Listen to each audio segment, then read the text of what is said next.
this morning. We don't really have anything after that today, so this is going to be pretty much it. I have, look, it's a small slate, and we got to try and find a way to get different because I'm having trouble staying away from a little bit of the chalk. So we're going to go game by game and see what we like. And Sheets, how you doing? Good. I have no issues. I have it's 100 degrees in 100 degrees of wind blowing out in Atlanta, and Spencer Strider is 45% owned. I have no problem fading him. Yeah, that's not what I'm talking. I never really mean pitching when I'm talking about that. It's more the hitting. That's just to get off of the what I think is going to end up being the chalk. I didn't even in my first build I didn't even consider Strider, and now it's like I have so much money. It's just so easy to play, and I understand why people are. And I don't think the weather is real. I really don't think that matters that much for guys who have that 35% strikeout rates. If Atlanta's really going to be low owned, my initial plan was to play Gallen. Speaking of that game, and I don't know that I'm going to stick. I don't know that I'm going to be able to do that anymore, but that was my plan. He's going to be so low owned. That is something you can do. Atlanta, with all of their pluses and everything, where do they rate right now? They've sort of dropped off with their strikeouts against right-handed pitching, so they're 20th. Yeah, it's hard. I'm having a hard time with this one. So obviously both pitchers are in play, and I think you can make an argument if you're not playing Strider that you could definitely take any of these bats against him. Like I probably wouldn't stack Arizona, but maybe play a bat or two from there. Trying to see who's cheap. Perdomo maybe would be an option. But it's not all that exciting. And then I think the Atlanta stack, if they really are as low owned as we've got, Goldie's projections has got them, I think that they're definitely viable to take a shot against Gallen. Sheets, what are you doing with this game? Because it's probably the most important one on the slate. You mentioned you're okay with fading Strider, obviously. Yeah. Who's gonna be the chalk hitting? The Mets? I thought so. Yeah, I think so too. Yeah. And then the next ones I have, as far as the ownership goes, is see Detroit. Yeah, pass. I'm just Yeah. And then like nobody. I mean, like, so I'm inclined. Let me look at this. So San Diego's against Bassett. That's not so great. Yeah. Do you want to go game by game, or do you want to? Yeah, I guess so. All right, so let's go game by game. So Arizona, Atlanta. Again, I have Atlanta as one of the just top overall stacks as they usually are. But they're not as good as they usually are because they're against Zach Gallen. Okay, so it is kind of a shorter. Is it a short? It seems like a short slate. Yeah. So it's a shorter slate, so you can take a few liberties here. So if you can get Atlanta at low ownership, I guess that's not a terrible idea. Oh shoot, am I frozen? No, I see you. Yeah, I think just my mouse might be frozen, which is just as bad. Oh, there it is. Okay. As far as the pitching, look, Strider's going to rate to be a really, really good play, but he's 12-6. And he's going to be 45% owned, and there are other options. I mean, I'd rather play Burns and Kirby, than play Strider. Arizona hits the ball, and the weather is really, really hot, and I don't know. I'd rather just fade him. Yeah, I understand. Yeah, I think that's okay. I'd say it's hard to. I'm not going to there's certainly nothing wrong with playing him. But I understand. And I actually think there's an argument for Gallen if you're not going to play him. I really do. I just think on a smaller slate, at this kind of ownership, Goldie's got him at 6%, 6.8%. I do think there's enough upside for Gallen to potentially be the best. And I also think that the Braves stack makes a lot of sense. So I'm still deciding what I want to do here, but as of right now, I definitely have Gallen in. I'm going to only have a couple lineups. He'll be in one of them for sure, but I'll probably get some Braves in the other one. All right, San Francisco and Cincinnati. Excuse me. trying to adjust here while I go because I'm not used to doing the screen thing. Abbott and Cobb. I actually think like both of these pitchers are completely viable. I probably don't end up playing either of them, and I don't think I'm going to get to. I don't know. I'm not all that interested in any part of this game, to be honest with you, the hitting or the pitching. I think if you want to play a one-off of Flores or Slater or maybe a mini stack, I think that's fine to take a shot. But Abbott's really good, and I'm having trouble getting to the hitting in this game. Yeah, I mean, just because of short slate, I might. I mean, it's still a good ballpark, and just for the ownership, I might take a shot at it.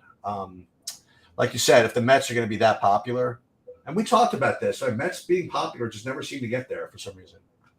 Yeah. So I am looking for pretty much anything. So I would go back to both these teams actually, just because of the park and just because I'm looking for something to do. I'm definitely not going to get to either of the. I'm definitely not going to get to either pitcher though. Yeah, I have zero issue with either pitcher, but I think Abbott has probably got this. What would you say? Third best upside on the slate, maybe. Oh, you think so? Yeah. He's legit. Like, and we have a team that doesn't hit lefties, so I'm definitely okay with it. I just personally haven't gotten there yet because he's actually going to have ownership too, which is he should. Burns and Walker and the Philly in Milwaukee. I know you like Burns. I am not very interested in Burns personally. I like Burns in general, but I don't like taking pitchers against Philly. Philly has a good lineup that they released today, a pretty good lineup, I should say. It's not like they're absolute best, but it's pretty solid all the way through. And I actually think like you're gonna have low-owned let me get to the hitting real quick. Sorry about this. I'm trying to juggle around between SaberSim, the weather, and the other thing, and my actual lineups. Yeah, the ownership looks like it's fairly low. I think Milwaukee taking some shots against Walker is probably a reasonable idea. I don't think it's like my favorite thing as a full stack, but I like it as a complementary stack. And I actually think that with the low ownership of Philly in another good hitters park and their home park, I think that they're viable as well. But I'm more interested in the Milwaukee side than I am the Philly side. My current builds have 92% Milwaukee. So there you go. Yeah, so I have to figure this out. I guess they're like really cheap. Yeah, you're getting like Tapia 2,700. I'm trying to figure where this is coming from. Owen Miller hitting fourth at 3,600, I guess. And Taijuan Walker is whatever. Taijuan Walker might be the best value on the slate pitching wise too. By the way, it's not like he doesn't get there like every time. And his last starts are 33, 23, 31, 23, 23, 22, 13. It's pretty good. I mean, if you play, but then again, my builds are currently also getting me like a lot of Strider also. Yeah. One thing that is good is I'm getting almost like no Mets. Actually, that's not true. I'm getting 15%. Yeah, that's pretty little. I mean, that's not crazy. Yeah, I actually think that, again, it's one of those games where I think that I don't like the stacks as much for Milwaukee personally. I just don't like stacking them. It's one of those teams that I feel like it doesn't ever work out, partly because it's a really bad lineup.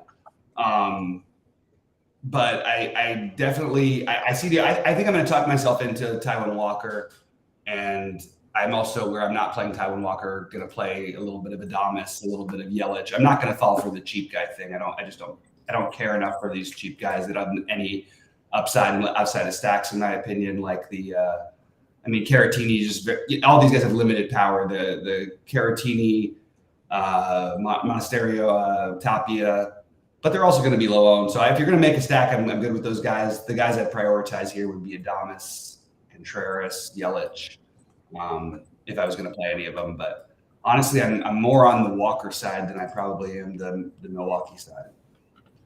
Now that I look again, just because, just 7,300 at no ownership for a guy who's consistently been good against a team that's not very good. Milwaukee strikes out the 9th most in baseball against right-handed pitching. They have the 6th lowest batting average against right-handed pitching. 7th lowest batting average, excuse me. So I'll take a shot here. I'm talking myself into it, but the more I think about it, I'm considering taking a shot here. It's between that and taking Bassett against San Diego, which sounds a little riskier. So transitioning over to that game, the San Diego Toronto one. This is probably just a game I'm going to not play. I have no problem because of the size of the slate. If you want to take a shot on hoping you get the bad Blake Snell and playing Toronto, I probably won't do that. I also think Snell is viable, but I'm not going to do that either. So I'm probably going to be off this one. How about you? Yeah. Like I said, I'm currently just trying not to play Strider, but it's becoming too easy. It's so funny. I'm now seeing what you're talking about when you're like, I didn't even think of Strider, but then when you're building the rest of your lineups, like it becomes so easy to play him. Right. It's just hard. It's hard. It's like you're just fading for the sake of ownership, just for no reason. But yeah, I would be more inclined to play the Padres, than Toronto, I guess. But then, like you said, I mean, sometimes you get, like you said, the bad Blake Snell. And the bad Blake Snell is always fun. You know what I mean? Yeah. But it's just a matter of I guess it's a matter of how you rank these things. I mean, Snell, for what it's worth, has really been consistently good. I still think that he can get himself in trouble in matchups, but like he's been really, really good. So I guess maybe I should give him a break. But I don't think I'm going to do the Toronto thing. But if I had to pick a side, that's probably the side I would pick. All right, let's talk about the White Sox and Mets sheets. What are your thoughts with this one in terms of? And while it looks chalky, it's not like it's like I'm not seeing like crazy ownership anywhere, which just can't be the case. What about playing some White Sox here if we're going to play some Mets? What about that? What do you think of this game? What about playing Quintana? Okay. I'm not going to. I don't know. I don't know. I mean, I'm not really getting him either. Actually, I'm getting a couple lineups with him, but nothing. I just saw his name. He literally might pitch like one inning. Well, that's it. I'm wondering if plenty, isn't it? No, he hasn't pitched though. Like I don't think he's pitched this season. I don't think he pitched the end of last season either. So I don't know. I don't know. It feels very, very, very low upside. I don't see any upside, to be honest with you. I agree. I just figure I'll throw it out there. Yeah. It's one of those weird things. I'm seeing like the Mets is like worth playing when I just like look at them on my sheets, but then when I actually build lineups with Sabres and whatever, I'm just not getting any of them. So maybe just because of their projected ownership, like you said, they're not showing up as good GPP plays, but maybe they're not going to be as high owned as we think they are. Maybe it's possible. For what it's worth, it's not like the best. I mean, it's not terrible. It's shit. It's a poor hitter's park, but it is 83 degrees. But you've got a little bit of wind blowing in 5 miles an hour from center. Still a game that I think that I could see definitely. I'm sort of going to talk about. I think the White Sox are a little bit interesting here. They're not going to get a ton of ownership against Quintana, who we haven't seen in forever, and nobody above 7% owned. And you've got guys who historically have been really good against lefties. I think I can probably talk myself into the White Sox as a way of complementing the Mets. I do like the Mets. The Mets were in my first build. I do think you get some low ownership. Beatty's never owned, and the other night I think he was on all the winning lineups and he was like 3% owned. I like the Mets. I think that the ownership will probably keep me. I'd say keep me off, but it doesn't look especially high. But as of right now, these are probably two of the teams I have the most interest in. The Mets and White Sox, factoring everything in. All right, let's talk about what are your thoughts on the Detroit KC game? Yeah, I like Lorenzen. Oh, I like Lorenzen as a cheapo. And as I mentioned, Detroit shows up as good value. But I don't. Actually, I'm getting a decent amount of them when I'm doing my build. So maybe I'll end up playing them. But I definitely think that that Lorenzen against KC at like, what is he, 5,500 or something like that? Yeah, I guess so. I know. I mean, I wasn't even considering I it. feel you. I Yeah, get it. so but yeah, I think he is. I think he is 5,500. Maybe I should have considered it a little bit more. I don't At least really. at least he pitches innings. Excuse me. I have 28 fantasy points, 21 fantasy points, 20 fantasy points in his last 5 games. Yeah, he's had some games. He's had some good games. I mean, I get it. And this is another great matchup. He's on an incredible string outside of Colorado with literally the nut matchups in baseball: KC, Minnesota, Oakland, Seattle. It's like those are the best possible matchups in the world. Yeah, I think that he's viable. I guess, and he gets it again today with KC again. Yeah. I mean, if he's viable, why not just play Greinke? I'm just kidding. Oh, we're getting there. Why not? we're there, man. Yeah, I mean, it's not something I can do. I just can't do it. I've got one lineup with Greinke. Okay, I just couldn't bring myself to quite pull the trigger on that one, and I do think that but the weird part is if I had to pick a stack, I think I'd rather stack KC than Detroit. For what it's worth, there are 10-mile-an-hour winds blowing in from left center, and that's probably something you should consider, and probably consider playing more lefties than righties because these are guys who can give up home runs. But yeah, I get the argument for Lorenzen.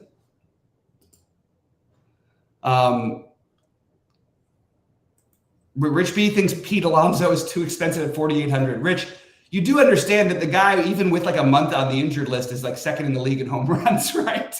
What kind of price do you expect to pay for the guy? Good point. How many home runs does he hit? Let me just see how many he's hit this year. What did he end up with? He has 26 home runs. So he's got to be in the top 6 or 7. He probably would be like 1 or 2 if not for the injury. I don't think Pete Alonso at 4,800. That's too cheap, not too expensive. Forget the batting average. It's meaningless for guys like that. All right.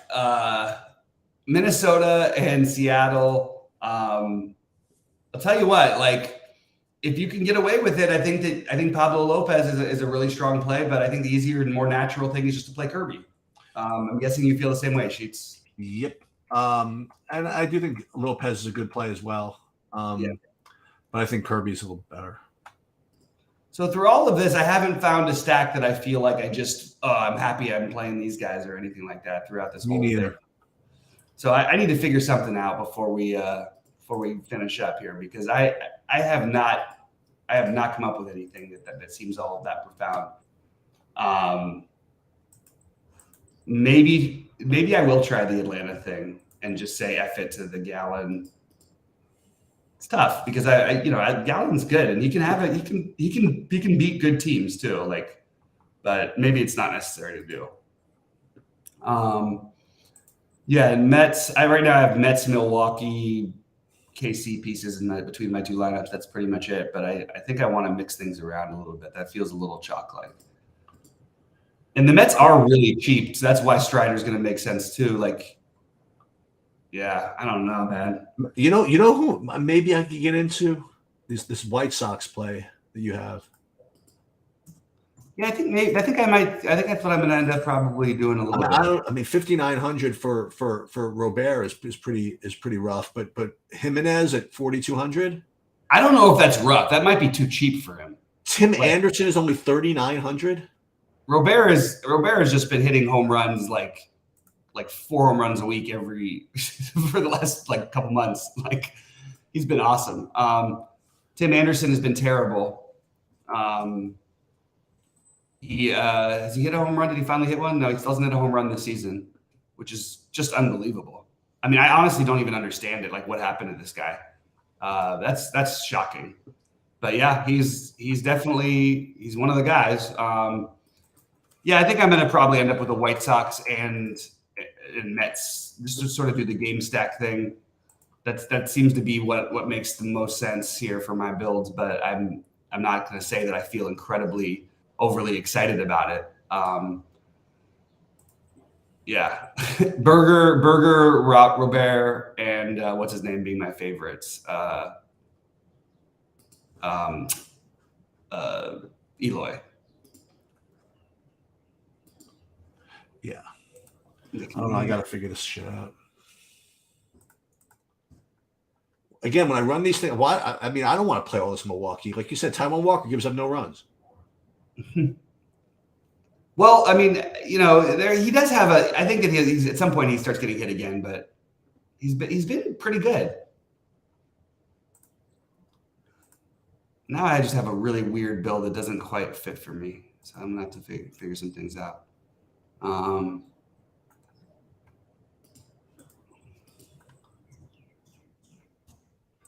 Are we a little bit thinking that? I mean, Kirby. I know we got away with Castillo last night, but are you any worry a little bit that this could be like a Castillo thing again? I mean, I'm sorry, like the same thing we've been seeing from Seattle every game. Yeah, but he was fine. I think I might go with. Excuse me. I think Castillo struck out like 12 guys in like 4 innings or something like that. Yeah. No, Castillo was fine, but everybody else has been terrible. That's what I was saying. Yeah. They were going for the thing. Here's a question for you. Who is the second highest scoring pitcher on this slate without looking? What do you mean? Who is the second highest scoring pitcher on the season on this slate? Second highest scoring pitcher? Yeah, DFS wise. Oh, I don't know. You besides Strider? Gallen? Abbott. Oh, wow. I think I'm going to play Abbott and Walker and just live with it. It's not the most, it just feels like I'll play the Abbott upside. I'll play the Walker low ownership. That way I can play my chalky Mets, even though they've been so bad for so much of the season. I'm just doing it. I'll tell you what, though, you guys, you New York fan sheets, you really are nuts. This is what I'm talking about. Crazy. See, this is what and Rich B's saying, I watch him every day and he can't hit anymore. But like, look, he's hit if he's going to hit 40 home runs. If he was healthy all season, he probably would hit closer to 50. If you're going to tell me that's not a good year, you're just wrong. You're just 100% wrong. I don't care if the guy hits 110. I don't care what they hit. If you're hitting 50 home runs, you're having a good season. There's just no. Yeah, that's fair enough. Yeah, we have Muncy. Look, he does that all the time. He's a 180 guy who can hit 35 home runs and walk 100 times, and works for us. Like, I'll take it. I'm going to post this lineup real quick in the premium. You got any good golf start? You don't look yet, so I think I always like to take a peek and see it. I do see. Kenny's hoodoos are all getting there. No, who's got there is the Rosner. Yeah, and Fleetwood's got the lead. Look at that. Fleetwood with the lead, and Rosner's in second place, or tied for third, whatever. At 4 under, or not tied for third, alone in third. There's been a couple of good ones that came out today, but Neiman's off to a hot start, Hatton's off to a hot start, Homa's off to a hot start, and Fleetwood had a really good day. I think he even had a double bogey in there early on, and still managed to put together a good day. Would you play Benintendi, lefty? I don't try. I try not to play Benintendi. Yeah. I don't think he's hit a home run yet this season either. Man, these White Sox are something else. They really are the worst, aren't they? They've got these guys who hit like 500 who are going to hit, shatter home run records and whatnot, and only hit the ball the highest exit velocity with guys like Berger and all this stuff. But then you get these guys like with Benintendi and Anderson who just cannot seem to hit a home run to save their life. Right. I don't think they've. Yeah, I think that Benintendi's hit 1 this season, and I think that what's his name has 0. That's really tough. It's really rare in modern day baseball to have your top 2 hitters in your lineup combined for 1 home run. That's probably rare for any era. All right. Any questions or thoughts, guys? Let us know. I'm probably going to get out of here pretty soon. If not, I don't think there's a whole bunch else to go over. I do have to enter something on Stake Kings.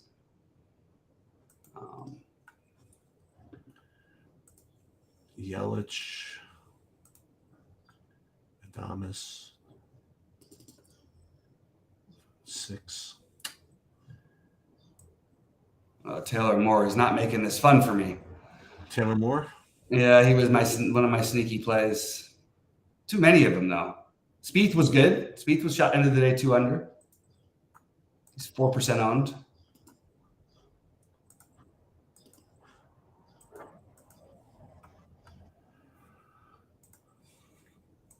Still looking at these pictures. I want to play. I have a really good lineup that I need a cheaper pitcher. Use your Lorenzen. I might.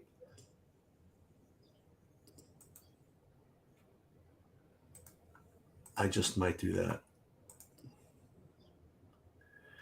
You know what Kirby doesn't do? What? Kirby didn't strike anybody out. Yeah, he's a low strikeout guy. I mean, well, partly it's just that he eats up innings. It's a very strange thing because his average inning per start is way ahead of everybody, or at least last year was way ahead of everybody's. I think it's still pretty high. So people look at the strikeouts per inning, but the truth is, like, if you compile it all together, that if he's pitching, over an inning more than the other guys he's being compared with, but he's striking out less than one guy per inning, it's really no different. He just works so quickly through the games because he just doesn't walk anybody. Right. And he's got, he had a 10 strikeout game earlier this year. He's had 7 a couple starts back. But yeah, that's definitely not ideal for that. Well, there's no first baseman on the White Sox, huh? No.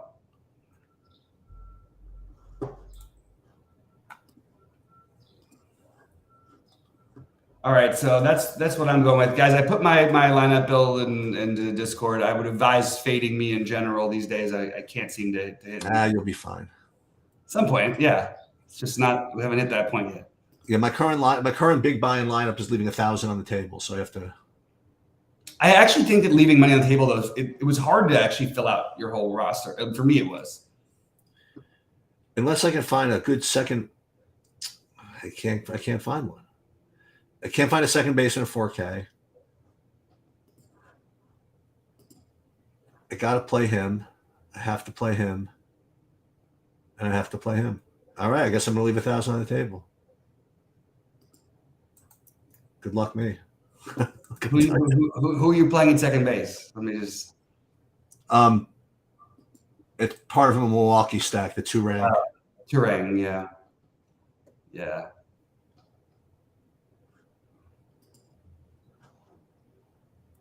Jake Berger's up to 21 home runs. Oh, geez. He's a killer. I know. He just crushes the ball, man. What is Eloy at? What do you think of the Remillard? Yeah, I mean, it's just a play to play. Another guy with no home runs. Yeah, but he hasn't played much, so I can't hold it against him. I don't think he's played much anyway. Let me just double check that. He's played 20-something games, maybe 30. All right, so we're gonna get So I'm gonna post on Stay Kings too, and I guess I'm gonna get out of here. I just posted the well, actually I didn't post it. I just recorded it. I'm going to be uploading the MMA DFS preview video as soon as I get off of this. And awesome. Then, I'm going to do the betting breakdown a little bit tomorrow and all kinds of other shit going on. So good luck, everybody, and we'll catch up to you later. You guys later.